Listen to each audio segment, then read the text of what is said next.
Here's one. That's the one from tonight. That's chapter 6 we just did. Yep. And a lengthier version with more explanation and other things Hold it down some. Hold it down some. Right there. There you go. Put them side by side if you don't mind. There you go. And now put this. Now stack them so you can see how thick they are. Turn them sideways. Let me see the spine. There you go. Okay, so you can get an idea of the content anyway. Would you open up the last one you did just randomly to the middle of the book roughly? I want to see the size of the print. Some people ask me if it's easy reading. Oh yeah, it's easy to read. Good. That's good. Okay, perfect.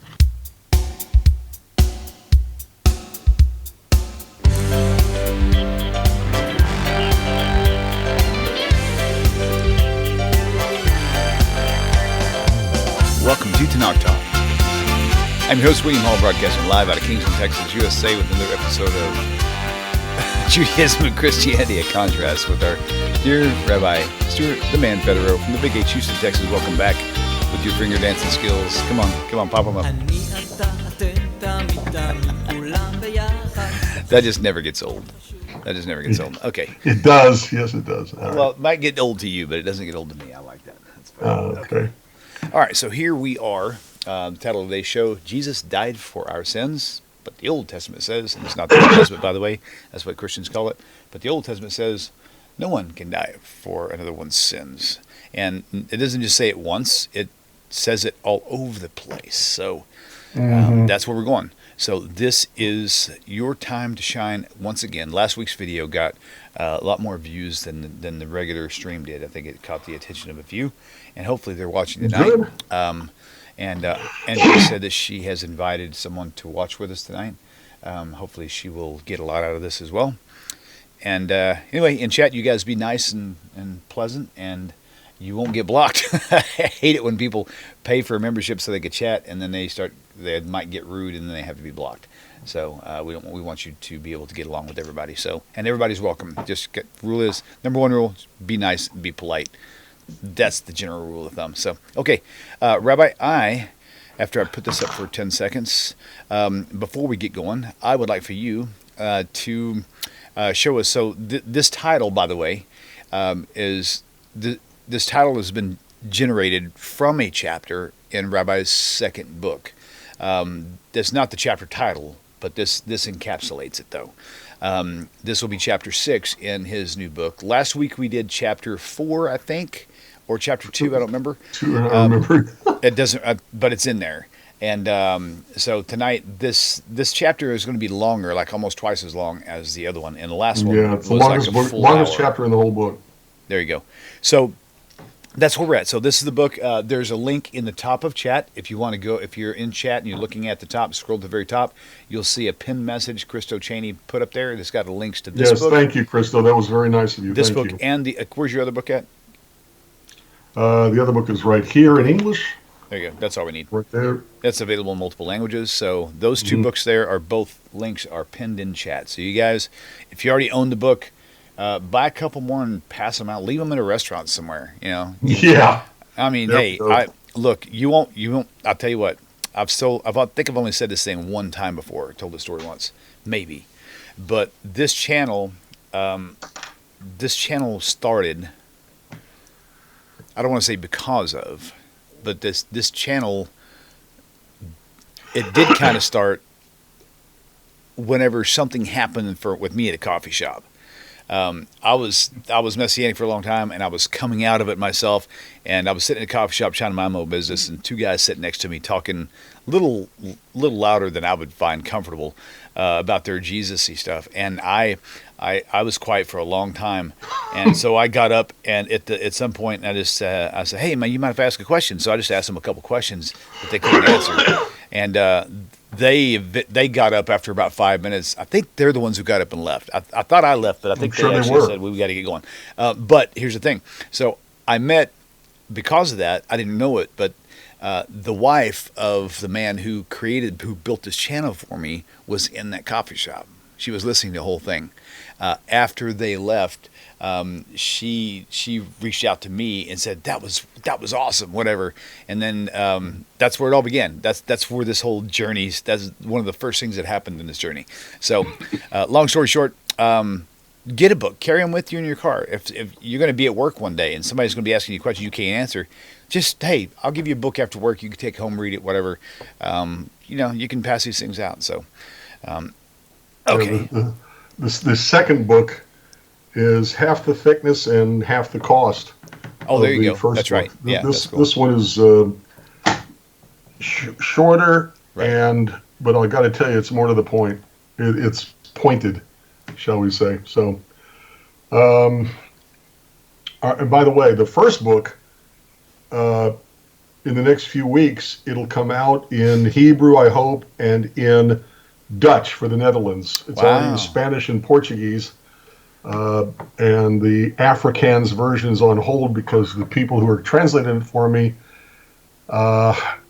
literally broke her back in 3 places. Oh, my Lord. Wow. Yeah. Unbelievable. Okay.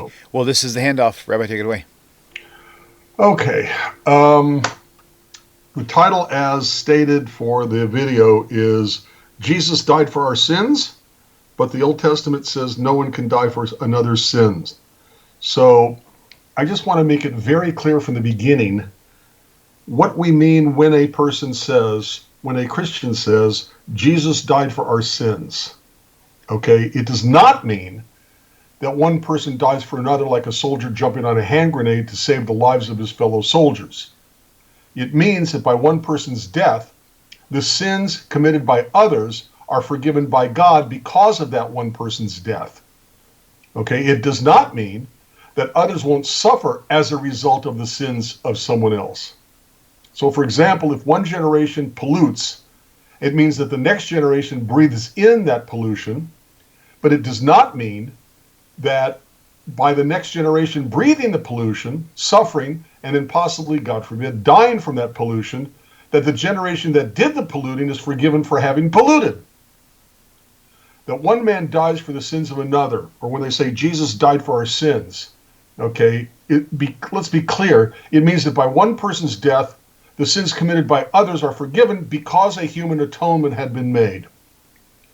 The problem with that, of course, is that our Bible teaches us that this concept of one person dying for someone else's sins is not biblical. We are specifically taught in our Bible that no human can die and take away the guilt for sins committed by another person. So, for example, Exodus chapter 32, verse 30 to 35. People of Israel committed the sin of the golden calf. Moses doesn't know what to do. It hasn't happened before. So Moses offers himself to atone for the sins of the people. Specifically, he told God to blot him out of God's book. To be written out of God's book means to be written out of the book of life, which means Moses was saying to God, kill me for their sin. God's response was, no, it does not work that way. Each man dies for his own sin. So Exodus chapter 32, verses 30 to 35. And it came to pass on the morrow that Moses said to the people, you have sinned a great sin, and now I will go up to the Eternal. Perhaps I shall make atonement for your sin. And Moses returned to the Eternal and said, oh, this people have sinned a great sin and have made them gods of gold. Yet now, if you will forgive their sin, and if not, blot me, I pray thee, out of your book which you have written. And the Eternal said to Moses, whosoever hath sinned against me, him will I blot out of my book. Therefore now go, lead the people to the place of which I have spoken to you. Behold, my angel shall go before you. Nevertheless, in the day when I will visit their sin upon them. And the Eternal plagued the people because they made the calf which Aaron made. Deuteronomy 24:16 says this very explicitly, very clearly. Deuteronomy 24:16, the father shall not be put to death for the children, neither shall the children be put to death for the fathers. Every man shall be put to death for his own sin. You see, if God wrote every man shall be put to death for his own sin, no one else can die for your sin. And furthermore, the entire chapter 18 of the book of Ezekiel is about this idea that no one else can die for someone else's sin. And by the way, this same chapter 18 of the book of Ezekiel teaches that all we have to do for God's forgiveness is to stop doing the bad, start doing the good, and God forgives us. Nowhere in the chapter does it say that we have to have a blood sacrifice for the forgiveness of sin, but That's later. Okay, Ezekiel 18, we're looking at verses 1 to 4, 18 verses 20 to 24, and 18 verses 26 to 27. The word of the Eternal came to me again, saying, What mean ye that ye use this proverb concerning the land of Israel, saying, The fathers have eaten sour grapes, and the children's teeth are set on edge? As I live, saith the eternal God, ye shall not have occasion any more to use this proverb in Israel. Behold, all souls are mine. As the soul of the Father, so also the soul of the Son is mine. The soul that sins, it shall die. And verse 20, 18, chapter of Ezekiel, the soul that sins, it shall die. The Son shall not bear the sin of the Father, neither shall the Father bear the sin of the Son. The righteousness of the righteous shall be upon him, and the wickedness of the wicked shall be upon him. But if the wicked will turn from all his sins that he's committed, keep all my statutes, do that which is lawful and right, he shall surely live, he shall not die. All his transgressions that he has committed, they shall not be mentioned unto him. In his righteousness that he hath done, he shall live. Have I any pleasure at all that the wicked should die, saith the eternal God, and not that he should return from his ways and live? But when the righteous turns away from his righteousness and commits iniquity and does according to all the abominations that the wicked man does, shall he live? All his righteousness that he hath done shall not be mentioned. In his trespass that he has trespassed, and in his sin that he has sinned, in them shall he die. In Ezekiel 18, verse 26, when a righteous man turns away from his righteousness and commits sin and dies in them, for his iniquity that he has done shall he die. Again, when the wicked man turns away from his wickedness that he has committed and does that which is lawful and right, he shall save his soul alive. Other verses are just as clear on this matter. Numbers chapter 35, verse 33. So ye shall not pollute the land wherein you are, for blood it defiles the land, and the land cannot be cleansed of the blood that is shed therein, but by the blood of him that shed it. Psalm 49:8. None of them can by any means redeem his brother, nor give to God a ransom for him. These texts are clear. They don't need interpretation. They don't need to have a spin to them to understand what they are saying. Exodus 32, 33, 34, whosoever has sinned against me, him will I blot out of my book. Nevertheless, in the day when I will visit their sin upon them. Deuteronomy 24, 16, every man shall be put to death for his own sin. Ezekiel 18, 20, the soul that sins, it shall die. The righteousness of the righteous shall be upon him, and the wickedness of the wicked shall be upon him. Again, these verses are clear. One person cannot die for the sins of another, and by dying take away that other person's sin. And the wickedness of the wicked is on the wicked, not on the righteous. To believe that Jesus can die for our sins, we must believe that God changed his mind. When did God gather the whole people of Israel together, like at Mount Sinai, and tell them that he changed his mind? To accept the belief in Jesus, to accept Christian theology, either God changed his mind, or God didn't mean what he said when he said every man should be put to death for his own sin. Now, the same principle is stated in the book of Jeremiah. In the 31st chapter, God tells us of a time in the future when no one will continue to believe in such a thing. Jeremiah 31:29. In those days they shall no longer, Jeremiah 31:29. In those days they shall say no more, the fathers have eaten a sour grape, and the children's teeth are set on edge. But everyone shall die for his iniquity. Every man that eats the sour grape, his teeth shall be set on edge. Every man shall die for his own iniquity. Every man that eats the sour grape, his teeth shall be set on edge.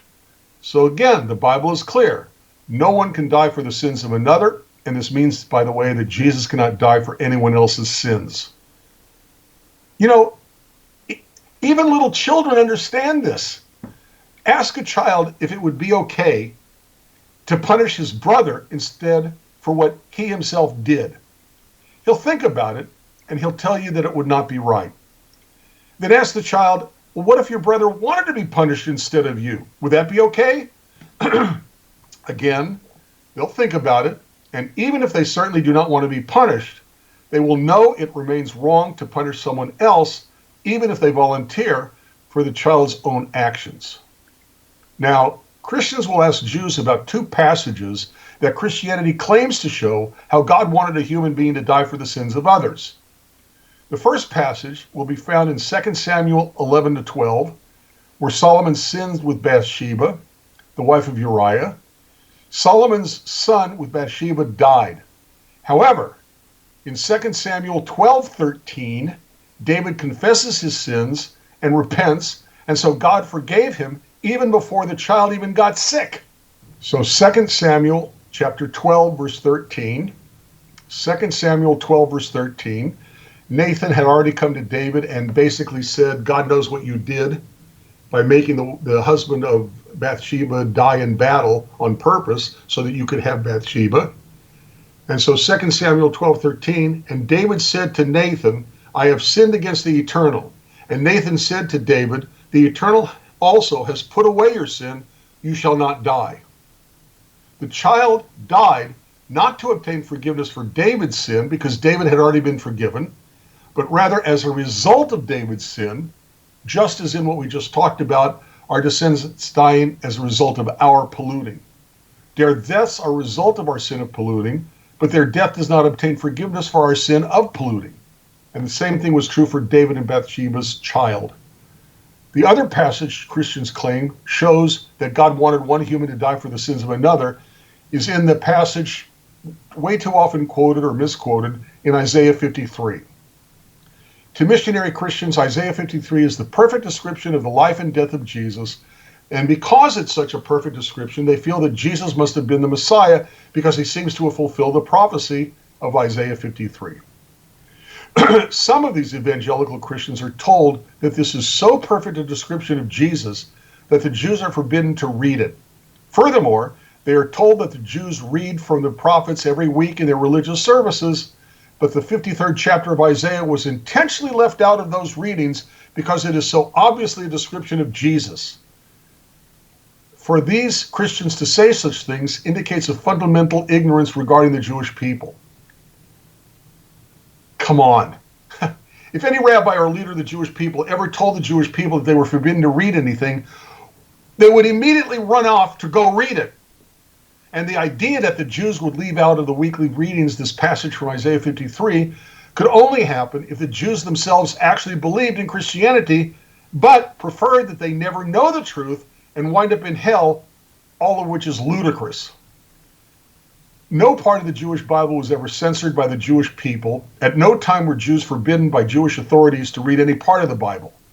Had the Jews wanted to censor any part of the TaNaCh, they simply would have removed it from the TaNaCh to begin with, or they wouldn't have included it in the canon. You got to remember, it was the Jews themselves, specifically the post-Second Temple period, that determined what would and would not be in what we call the Bible. The reason the Jews do not read Isaiah 53 at any time of the year during a weekly service is that there are no parallels to Isaiah 53 in the Torah, the 5 books of Moses, Genesis, Exodus, Leviticus, Numbers, and Deuteronomy. Remember that the portion from the prophets, the Haftarah, is read because around, give or take, 167 BCE, Antiochus, however you want to pronounce that, of Syria, forbade the Jews to read from the Torah on pain of death.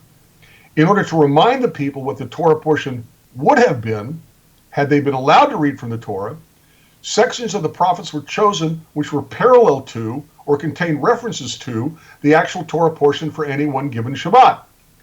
After the Maccabees won the rebellion, Jews were once again allowed to read from the Torah, and the custom of reading the Haftarah, the prophetic section, remained because it enhanced the meaning of the Torah. So you come to services, time to read Torah, but you can't read from the Torah because a Syrian soldier could be stationed there to see if you were reading from the Torah. Instead, you hear somebody read from the prophets, and you think, oh, I know what that's referring to in the Torah, and when you go home, you study it in private and in secret. Quick example. Genesis chapter 1, verse 1 is the creation story. So on the Sabbath morning, when this portion is read, the parallel reading from the prophets is Isaiah 42, 5 to 12, because it says, thus says God the Lord who created the heavens and stretched them out.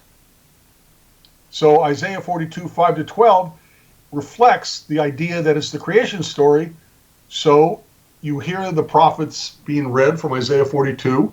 Thus says God the Lord who created the heavens and stretched them out. Oh, I know, we're supposed to be reading from Genesis 1:1, and then you go home and read it secretly. But Isaiah 53 does not parallel anything in the Torah, and therefore there was no reason to choose it to be a Haftarah portion. And notice, I mean, the whole Maccabee story came before Jesus was born and lived and died.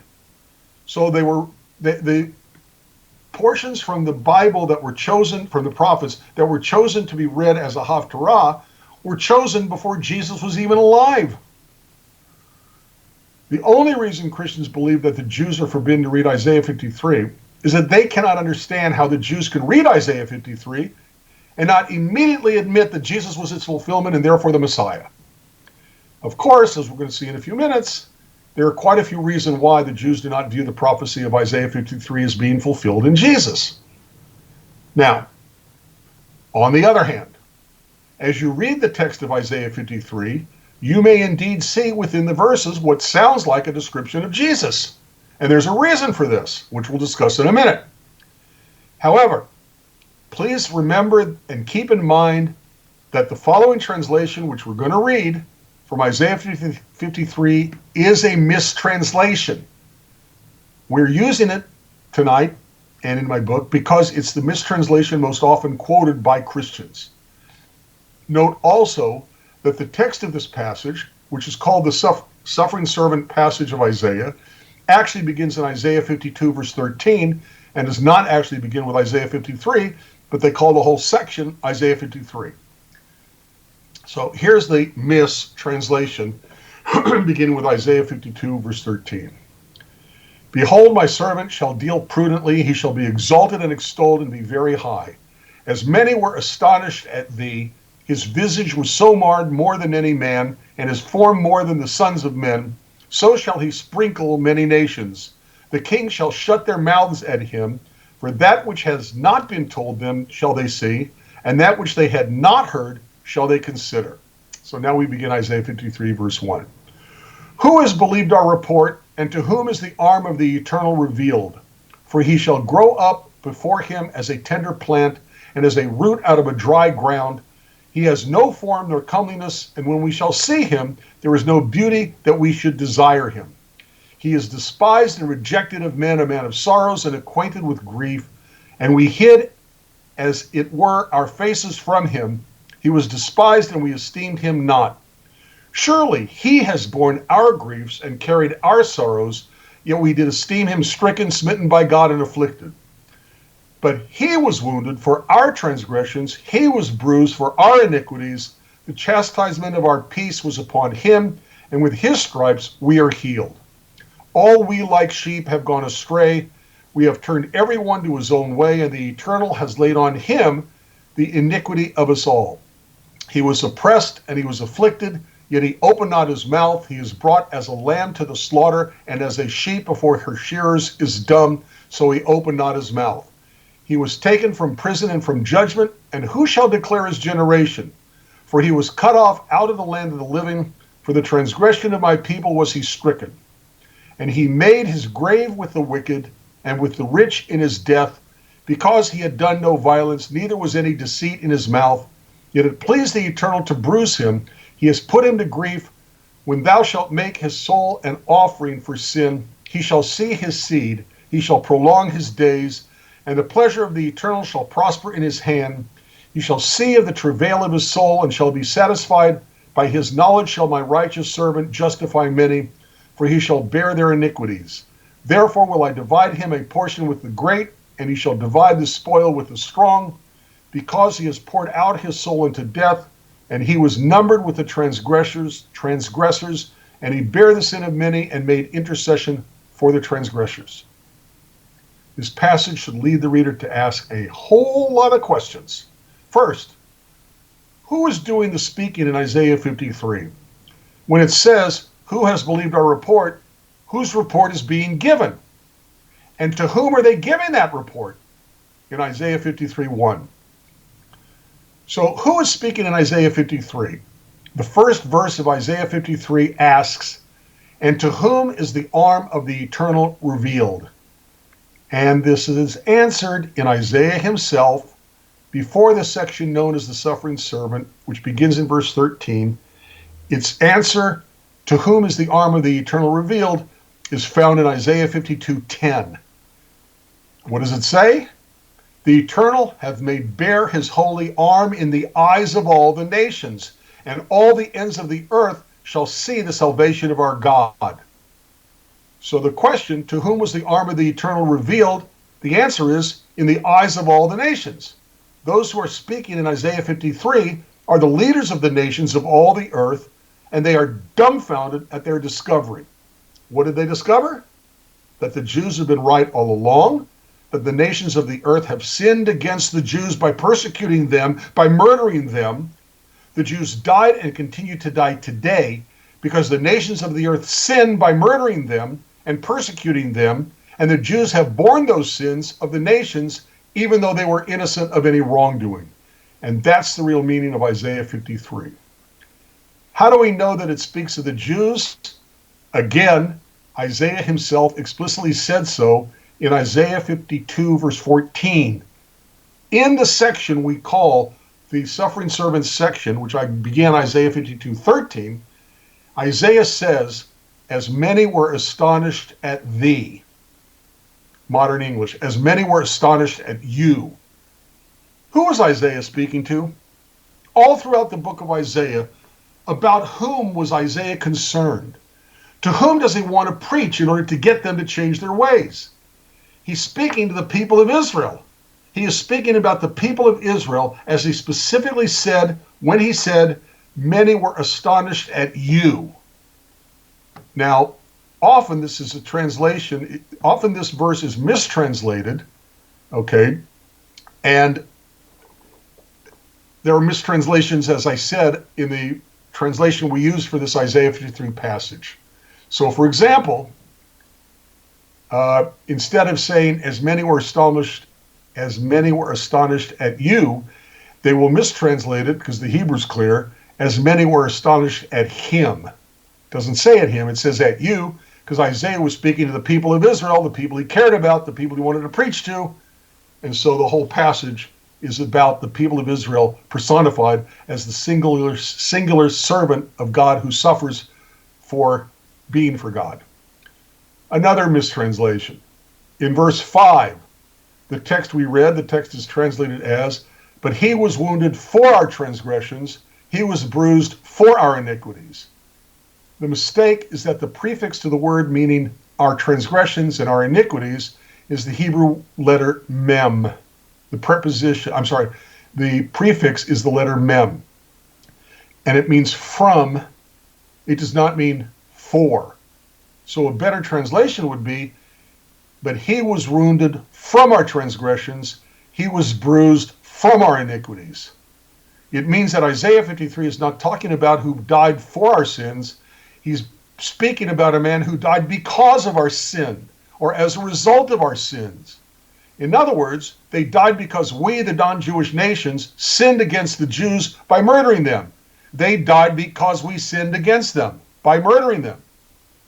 And that is indeed the Jewish understanding of Isaiah 53. The nations of the earth will finally understand that the Jews have been right all along. The sins committed against the Jews by the nations of the earth resulted in the deaths of countless innocent Jews. There's another major mistranslation. In verse 9, the text is translated as, and they made his grave with the wicked and with a rich man in his death. However, the last word in Hebrew should be translated as, in his deaths, because the word for death is plural in the Hebrew. The text reads bimotav, okay? It does not say bimoto. If it read bimoto, it would mean in his death. It doesn't say that, it says bimotav, which means in his deaths. So that means for Jesus to fulfill this verse, he would have to die again. But when you say that the Jews, personified as the servants, have fulfilled this verse time and time again because of countless millions have died an undeserved death at the hands of the other nations of the earth. They died deaths. Now, Christians may claim that the plural here, deaths, is what they want to call an intensive plural. By rendering the word in the plural, it's only to emphasize the word and doesn't really mean that the word should be understood in the plural. I got to tell you something. This grammatical idea of the intensive plural is simply absent from every Hebrew grammar book up until the very modern period, and only in Christian Hebrew grammar books have I ever seen it. I have never seen a Jewishly created Hebrew grammar book that even mentions the term intensive plural. Now, an intensive plural is found only in these grammar books to respond to this correction of their translations. So, how can you tell if any plural is merely for the purpose of emphasis, or is it a real plural? You can make that claim about any plural. Oh, it doesn't really mean plural. It really only means to emphasize an idea. There's another problem raised regarding Isaiah 53:9. And again, the verse taken as it's written, as it's translated. Isaiah 53:9, and he made his grave with the wicked and with the rich in his death, because he had done no violence, neither was any deceit in his mouth. Jesus' death was with the wicked, the thieves crucified with him. Jesus made his grave with the rich in a tomb bought by a rich man, Joseph of Arimathea. But that's the opposite of the prophecy of Isaiah 53:9. Isaiah 53:9 said, and he made his grave with the wicked, but his grave wasn't with the wicked, it was a rich man's grave. And then it says, and with the rich in his death, but he wasn't with the rich in his death, he was with the wicked, the thieves on the cross. So, take a look at Matthew 27:38. Then were there two thieves crucified with him, one on the right hand and another on the left. And take a look at Matthew 27:57. When the even was come, there came a rich man from Arimathea named Joseph, who also himself was Jesus' disciple. He went to Pilate and begged the body of Jesus. Then Pilate commanded the body to be delivered. And when Joseph had taken the body, he wrapped it in a clean linen cloth and laid it in his own new tomb, which he had hewn out of the rock, and he rolled a great stone to the door of the sepulchre and departed. Again, instead of his grave with the wicked, his grave was with the rich, Joseph of Arimathea. Instead of with the rich in his death, Jesus was with the wicked, the thieves in his death. So that means when they invented the stories about Jesus to fit verses, they pretended were prophecies because they weren't really prophecies. They were trying to fit the story of Jesus to make it look like a prophecy fulfilled. They just simply got mixed up. Furthermore, Jesus did a lot of violence. Isaiah 53:9 says, although he had done no violence. Isaiah didn't say the servant only did justified violence. Jesus beat those in the temple with a scourge, according to John chapter 2, verse 15, that he made himself. And those he beat were commanded to be there in Deuteronomy 14, as we'll talk about in a minute. Jesus condemned to death a tree because it had no figs, even though it was not even the season for figs. Look at Mark chapter 11, verse 12 to 14 and verse 20. Instead of simply killing off the demons, because supposedly as God he controlled the demons, he let them go into innocent pigs that he did not own and let them drown in the sea. That's Matthew chapter 8, verse 31 to 32. He told his disciples that he had provided them everything, but now they needed to go buy a sword, Luke 22, verse 36. In a parable, Jesus spoke of himself, and then he said, anyone who would not have me reign over them, bring them before me and kill them. That's Luke 19, verse 27. Every one of these examples shows Jesus to be a violent man, not a man of peace. Comparing the text of Isaiah 53 with what is found in the Christian New Testament shows that Jesus didn't fulfill Isaiah 53 and did exactly what Isaiah 53, the opposite of what Isaiah 53 said. So, as you read the verses from Isaiah 53, you may have been reminded of the image of Jesus, how he lived and how he died. So why does Isaiah 53?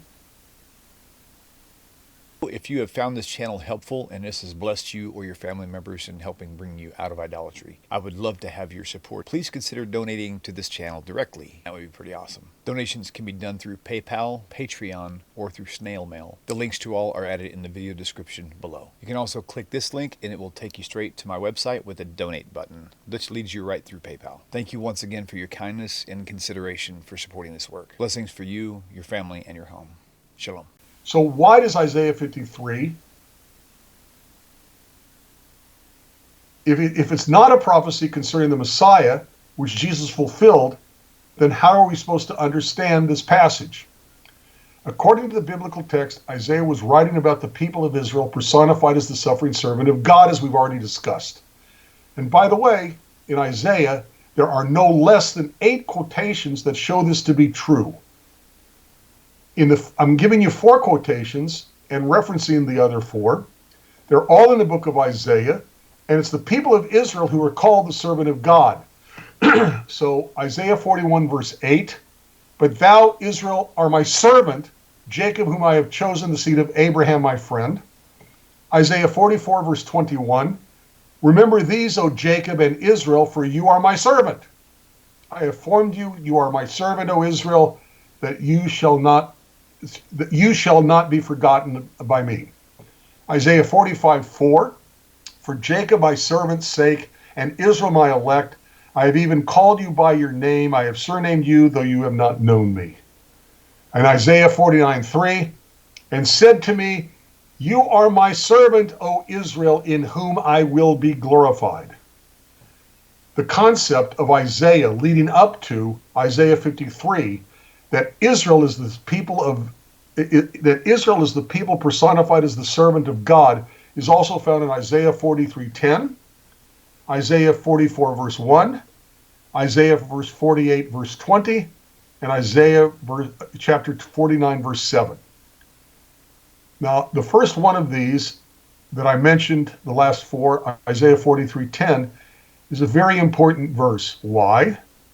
Isaiah 43:10 reads, you are my witnesses, saith the Eternal, and my servant whom I have chosen, that you may know and believe me and understand that I am he. Before me there was no God formed, neither shall there be after me. So the above verse tells us that the Jewish people are plural when God uses the term witnesses. Isaiah 43:10, you are my witnesses.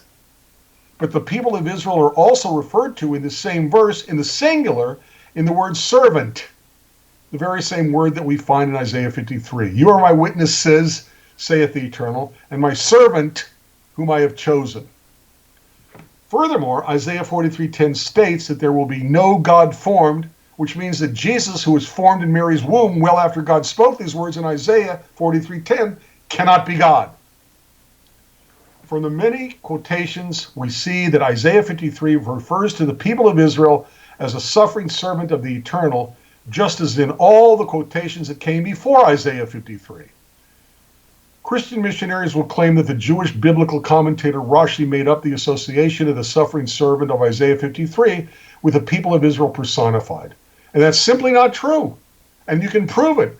And you can prove it from the writings of Christians themselves long before Rashi was even born.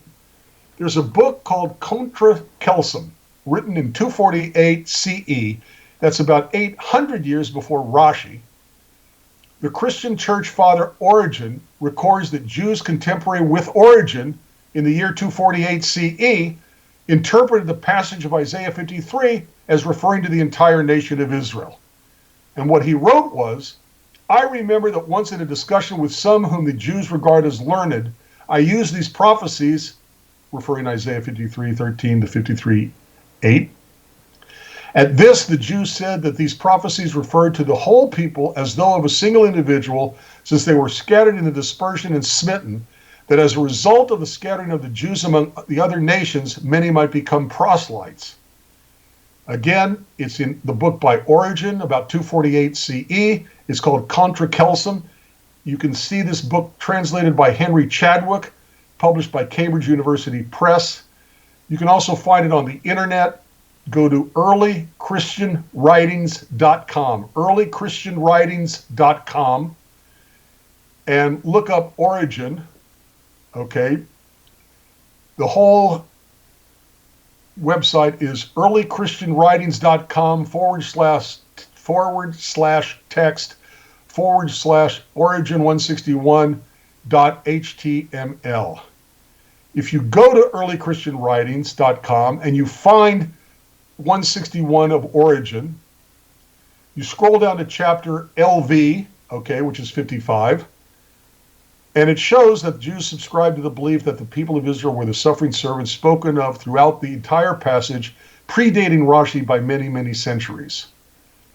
So read the passage from Isaiah 52:13 to Isaiah 53:12 again, and if you don't read carefully, yeah, it sounds a lot like a description of a man who dies for the sins of others.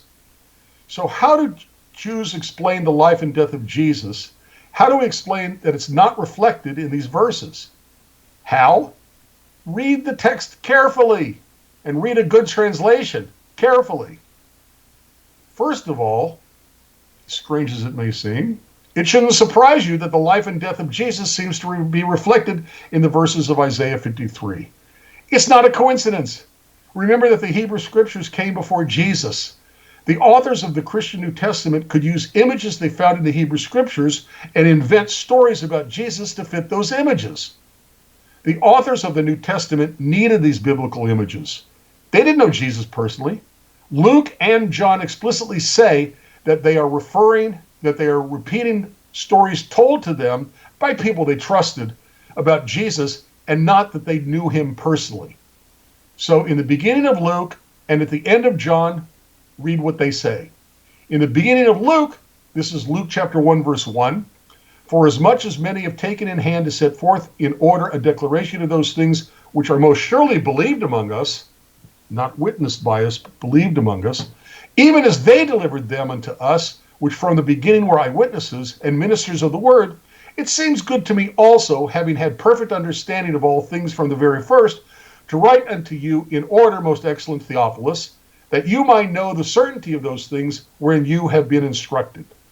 So Luke is saying, people are writing their stories about Jesus that we believe, okay, and we're taking eyewitness stories and we're repeating what they say.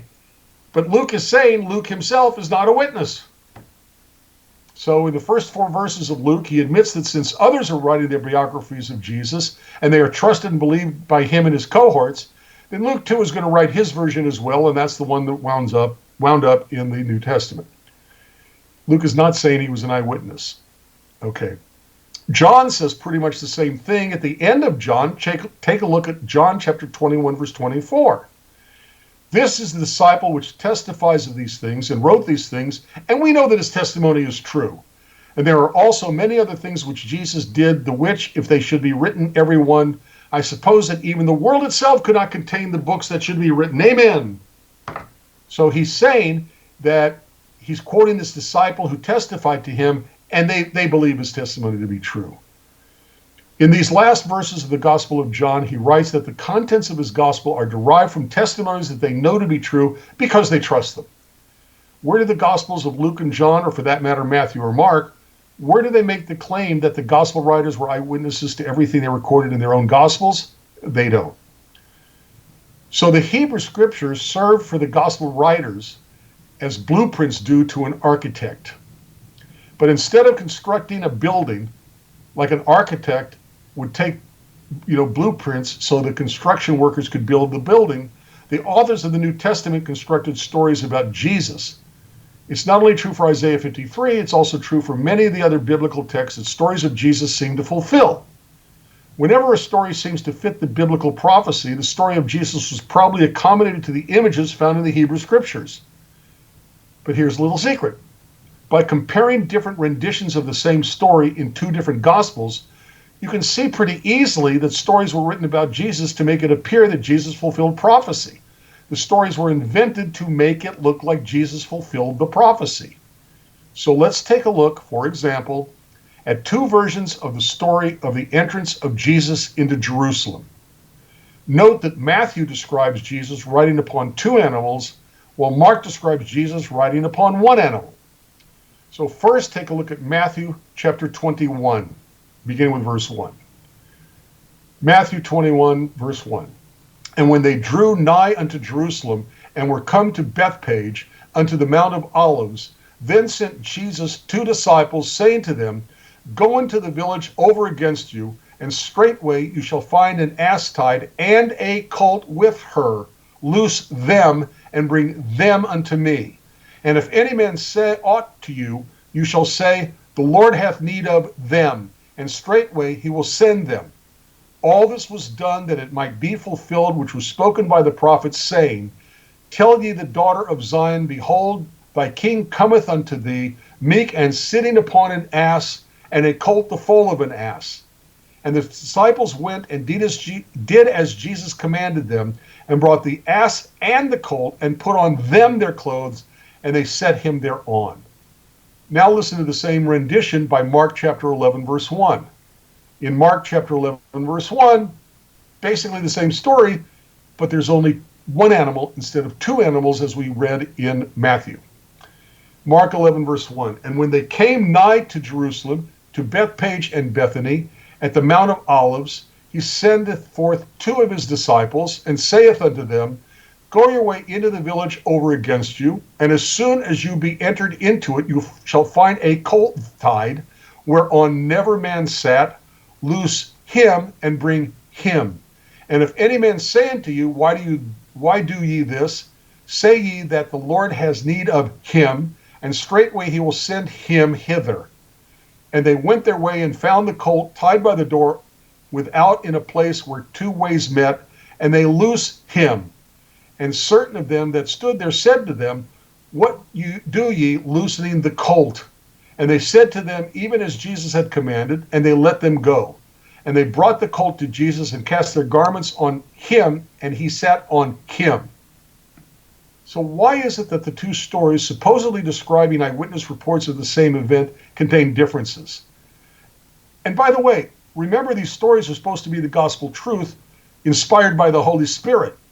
So maybe there were two Holy Spirits, one for Matthew and one for Mark, each spirit inspiring their author in different ways with a different truth. One spirit saying to Matthew, 2 animals, and another Holy Spirit saying to Mark, 1 animal. Matthew again makes it seem as though Jesus was fulfilling a prophecy concerning the Messiah by riding upon 2 animals. If Matthew is correct, and riding on 2 animals is indeed a prophecy, then according to Mark, Jesus did not fulfill the prophecy, because according to Mark, Jesus entered Jerusalem only riding on 1 animal. So if you're supposed to, according to Matthew, ride on 2, and he only rode on 1, according to Mark, Jesus did not fulfill the prophecy. So why then is there a difference between these 2 stories? Okay, Christians will say, well, you see an accident, two witnesses will give a different story. But again, supposedly we're talking about inspired by the Holy Spirit texts. To understand why there's a difference between the 2 stories, you have to examine the source of the prophecy concerning the Messiah, which is Zechariah chapter 9, verses 9 and 10. Zechariah chapter 9, verse 9 and 10. Rejoice greatly, O daughter of Zion. Shout, O daughter of Jerusalem.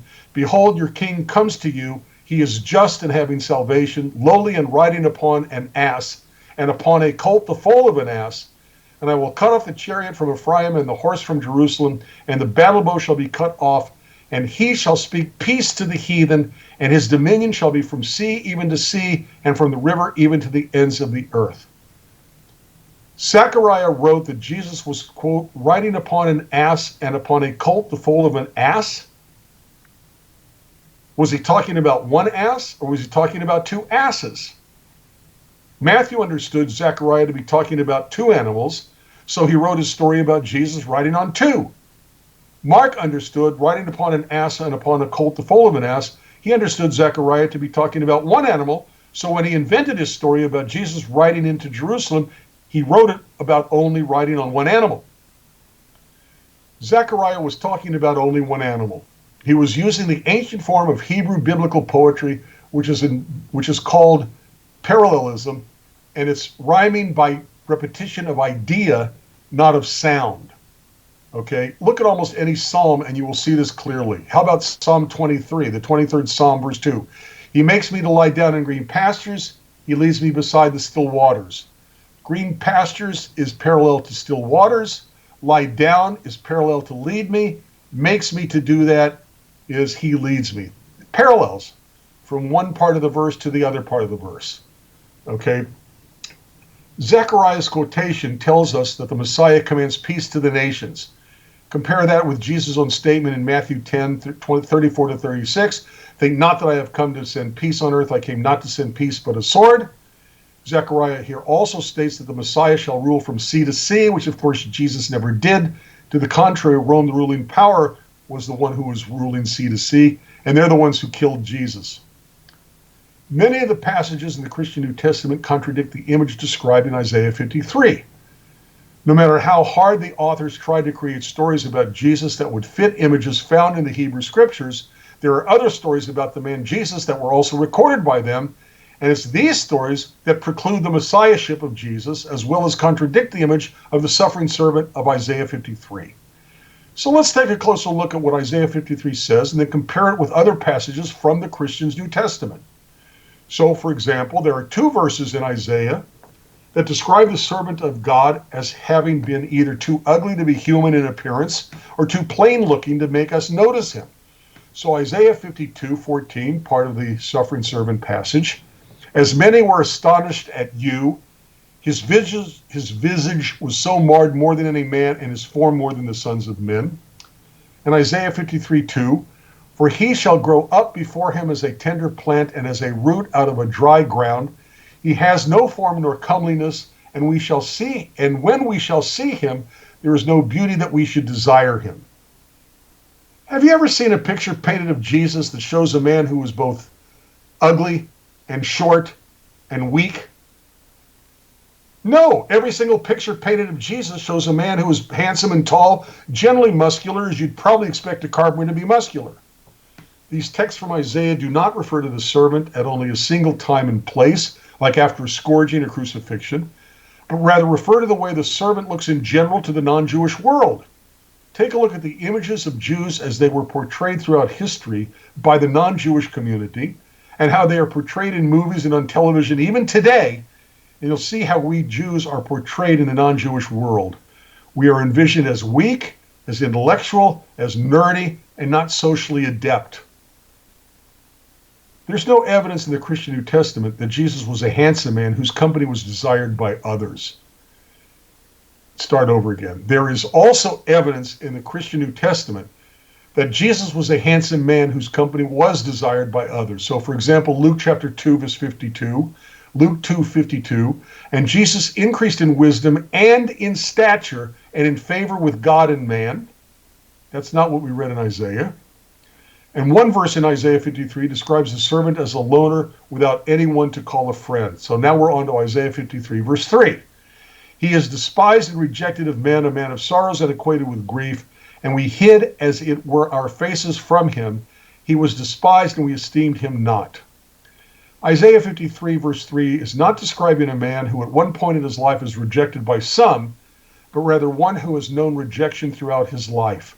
But in many places within the Christian's New Testament, like the above quotation from Luke 2:52, which we read, Jesus is described as having a huge following from the beginning of his ministry all the way to the scene of the crucifixion. Matthew 21, verse 46.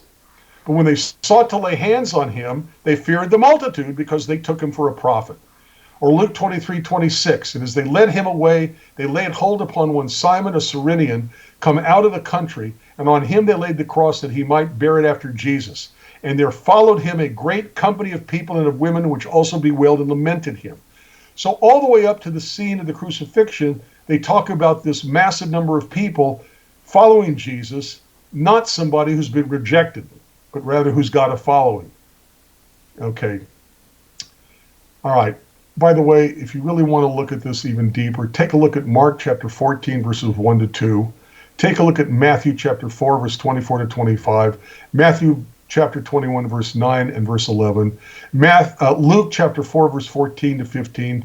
Luke chapter 7, verse 11, verse 12, and verse 16 and 17. Luke chapter 8, verse 4, verse 19 and verse 45. And John chapter 12, verse 11, and John 12, verse 42. So we see that unlike the servant described in Isaiah 53:3, Jesus was neither despised nor rejected, and instead he maintained a large following even up until he was crucified. Now back to the Isaiah servant passage. It describes someone who remains silent when accused by his captors, one who is innocent of any wrongdoing. Isaiah 53:7, he was oppressed and he was afflicted, yet he opened not his mouth. He is brought as a lamb to the slaughter, and as a sheep before her shearers is dumb, so he opened not his mouth. And Isaiah 53:9, and he made his grave with the wicked and with the rich in his death, because he had done no violence, neither was any deceit in his mouth. Isaiah 53:7, the servant of God is described as oppressed and afflicted, not describing a man who once in his life was oppressed and afflicted, but rather throughout his whole life.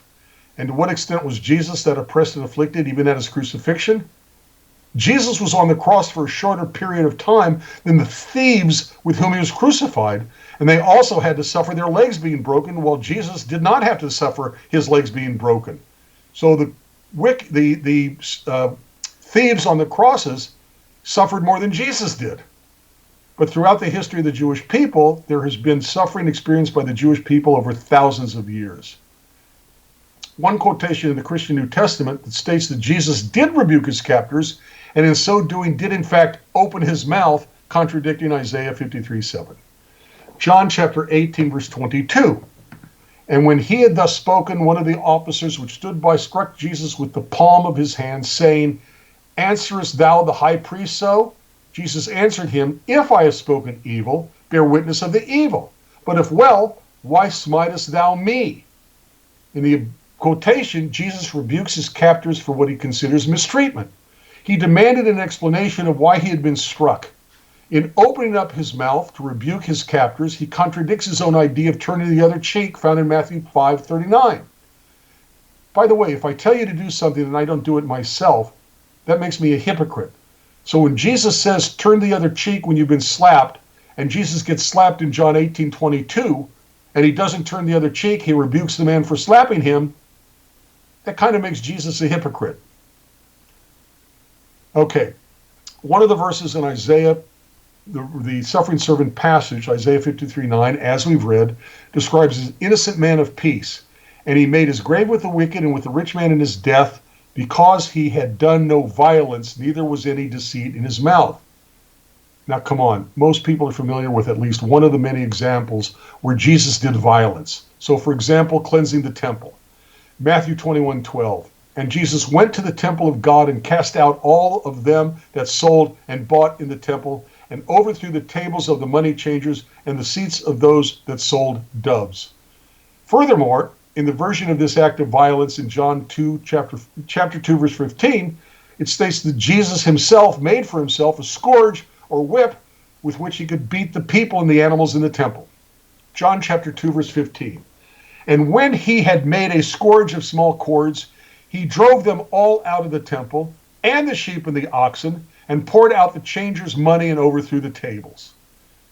Now, a Christian might say that this violence done by Jesus in the temple was justified. But the verse in Isaiah describes one who has done no violence at all to make him deserving of the persecution he received. Jesus, when he was violent in the temple, brought attention to himself with Rome, which led to his death. Jesus was seen by Rome as an insurrectionist, and that is why they crucified him. Explicitly, in the Christian's New Testament, they call the sign placed above Jesus' head on the cross the accusation.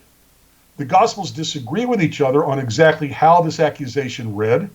According to Matthew 27:37, it reads, This is Jesus, the King of the Jews. But in Mark 15:26, that accusation above Jesus' head read, the King of the Jews. According to Luke chapter 23, verse 38, it was written in Greek, it was written in Latin, and it was written in Hebrew, and it read, This is the King of the Jews. According to John, the sign above Jesus' head read, Jesus of Nazareth, the King of the Jews. So Matthew, Mark, Luke, and John cannot even agree on what the sign read. I guess, again, that's different Holy Spirits inspiring each one differently. His crime, according to the accusation for which he was crucified, and for which that accusation was placed above his head, was trying to be the King of the Jews in place of the emperor in Rome. And as we already stated, the violence he perpetrated in the temple brought attention to himself, along with all the multitudes following him, and for that violence he was seen as an insurrectionist, and for which he was crucified. Above it was stated that the Jews were the servants of Isaiah 53. Some may argue that the Jews certainly did violence over the millennia, and that's true, but the Jews didn't do violence to deserve their persecution. What violence did the Jews of Europe perpetrate to deserve the Holocaust, or the pogroms, or the Crusades, or the Khmelnytsky massacres, or the countless attacks on individual Jews throughout the world over the last 2,024 years? Furthermore, those who bought and sold in the temple were there because of God's commandment to be there. Take a look at Deuteronomy chapter 14, verses 24 to 26. God told the Jews to sell the animal they wanted to sacrifice for money, take the money all the way to Jerusalem, And then after changing the money to the local temple currency, by the same type of animal they wanted to bring to the temple and sacrifice it. Therefore, the money changers and the sellers of sacrificial animals were supposed to be there as commanded by God. Deuteronomy chapter 14, verse 24.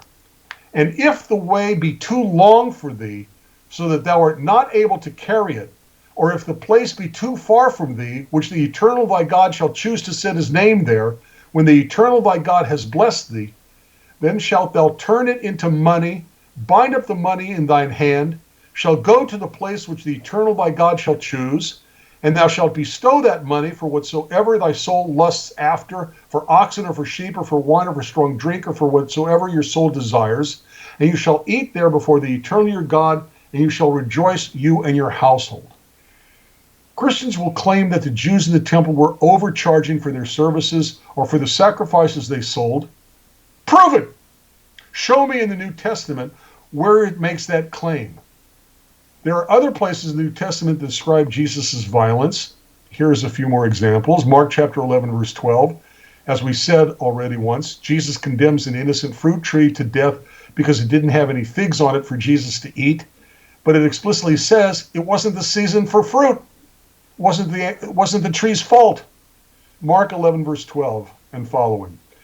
And on the morrow, when they were come from Bethany, he was hungry.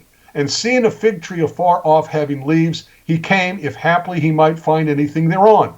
And when he came to it, he found nothing but leaves, for the time of figs was not yet. And Jesus answered and said to it, No man eat fruit of thee hereafter forever.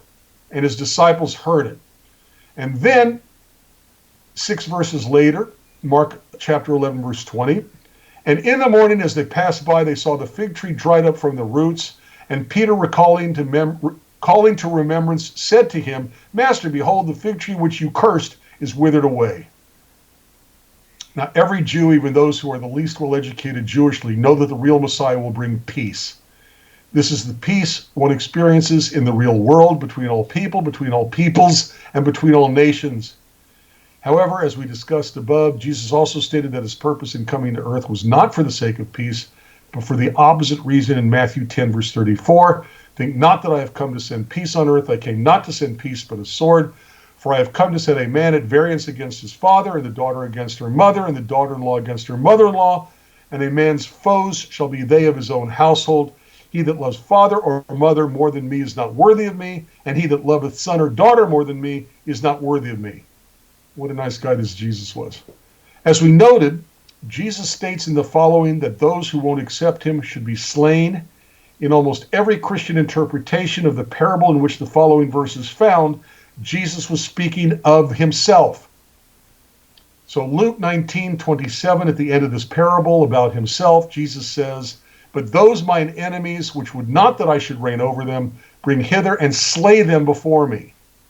And maybe this verse from Luke 19, verse 27, has been the Christian justification for slaying of so many Jews throughout the centuries, simply because we then and still reject Jesus. And in Luke 22, verse 36, Jesus tells his disciples to go and buy swords. Luke 22, verse 36. Then said he unto them, But now he that hath the purse, let him take it, and likewise his scrip, and he that hath no sword, let him sell his garment and buy one. So we see that here again, Jesus is a violent man, could not have been the peace-loving servant who did no violence, as described in Isaiah 53. And finally, there is one verse in the Isaiah passage which describes the servant as living a long life and having children. Isaiah 53:10. He shall see his seed, he shall prolong his days, and the pleasure of the eternal shall prosper in his hand. Obviously, Jesus was never married, had no children. He died in his 30s at a young age. Christians will say that, Isaiah meant Jesus' disciples by the word offspring, or that the Christian themselves are like his children. But the problem is that the word in Hebrew is zerah, which means seed, and it only refers to one's bloodline descendants, his progeny. And you can see this clearly in the passage from Genesis chapter 15, verses 2 through 4. There, he's called Abram, not Abraham. But Abram is afraid that he has no biological heirs, and the only one he has who will inherit his possessions is his servant Eliezer, whom Abram calls his Ben, his son. But God tells him that it will not be his Ben, his son, to inherit from him, but rather his seed, his Zerah. Genesis chapter 15, verse 2, and Abram said, Eternal God, what wilt thou give me, seeing I go childless, and the son of my house, the Ben of my house, is this Eliezer of Damascus? And Abram said, Behold, to me thou hast given no seed, Zerah, biological child, and lo, a son, a Ben, born in my house is my heir. And behold, the word of the Eternal came into him, saying, This shall not be your heir, but he that shall come forth out of your own bowels shall be your heir. So again, we see that Jesus did not fulfill the description of the servant in Isaiah 53 because he had no seed, which means no children, no offspring.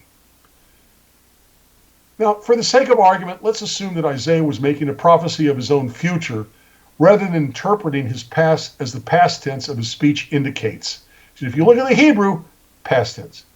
In that case, Isaiah 53 could be applied not only to the people of Israel in the days of Isaiah, but also throughout history, even today.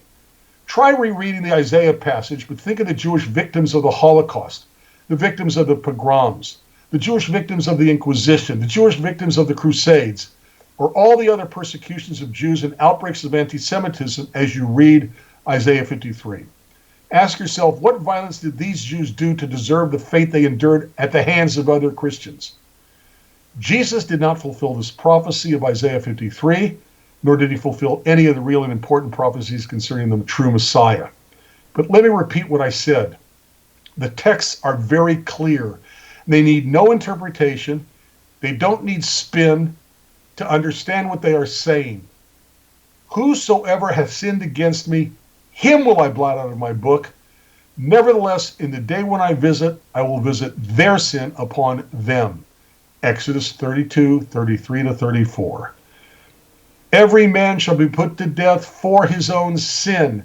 Deuteronomy chapter 24, verse 16. The soul that sins, it shall die.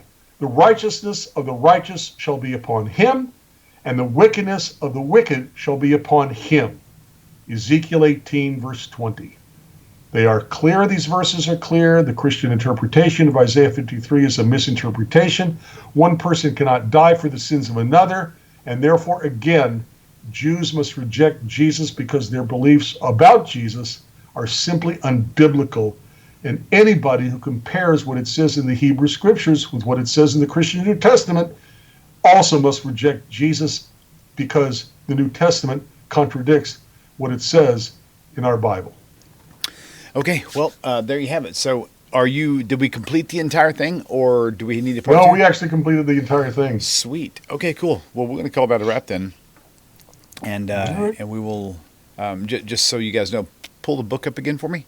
In fact, both of your books, if you don't mind.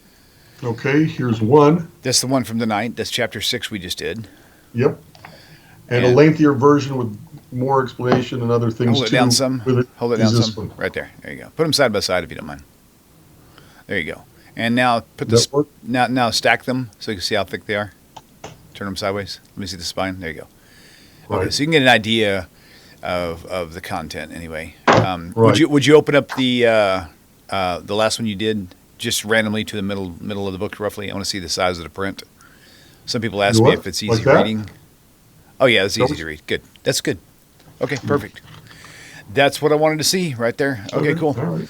The link is pinned at the very top of the chat. So if you guys see it, I'm pretty sure this, yeah, well, we'll have to, this will actually be in the final production as well. So very good, very good. Okay, hopefully I didn't miss anything. And again, I was working on a project at the same time, trying to bring in those extra. Okay, good deal. Good to see everybody out there tonight. Okay, so Rabbi, you should have a great night. Don't hang up yet. We're going to stick around for a few minutes. Okay. We're gonna call this in the end of the show. So if you guys are seeing this but didn't see the original, subscribe to the YouTube channel. It's like $5 a month. You also get to join chat for that as well. That means every video that I produce is immediately available. There's no waiting at all. It's like you'll see it while we're actually doing it, and it just stays public. If you don't care about all that stuff, there's no need in joining the channel at all. But this one will have the front end and the back end cut off as well as some of the others, and this will be this part that I'm talking right now won't be edited out, so people can actually see it. But so there you go. So again, don't hang up, and you guys don't hang up in YouTube world. We're going to stick around for a few more minutes because this is the live stream. So let me go ahead and wrap this show up. Thank you for tuning in. Take care, everybody. Hello, my dear friends. Hope this message finds you well. If you like the way this channel is going, and the channel has been a blessing to you, please consider supporting the channel by going to the website, TaNaChTalk.com. TaNaChTalk.com. Thank you once again for your time and for supporting TaNaCh Talk. Shalom.